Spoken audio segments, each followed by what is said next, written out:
अस्सलामुअलैकुम। आज हम पानी का दर्जा हरारत नापेंगे। हमने गर्म करने से पहले पानी का दर्जा हरारत नापेंगे।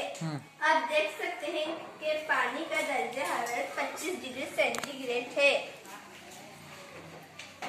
दिखाओ। हाँ जी।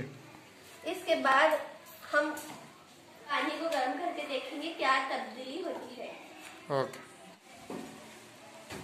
अब हम पानी को गर्म कर रहे हैं, थोड़ी देर के बाद फिर से नापेंगे।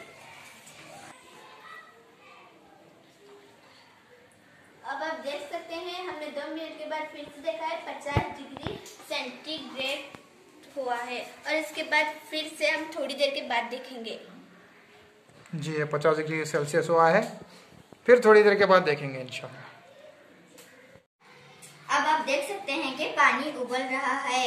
अब इस तजुर्बागाही थर्मामीटर को देखिए, ये 100 डिग्री सेल्सियस हो चुका है। इसको पानी का नुक्ते उबाल या बॉइलिंग पॉइंट ऑफ वाटर कहते हैं। जी आप देख सकते हैं कि यहाँ पर जो पारा है वो 100 डिग्री सेंटीग्रेड तक चढ़ा हुआ है। देखो ये जी, यानी बॉइलिंग पॉइंट ऑफ वाटर कितना है?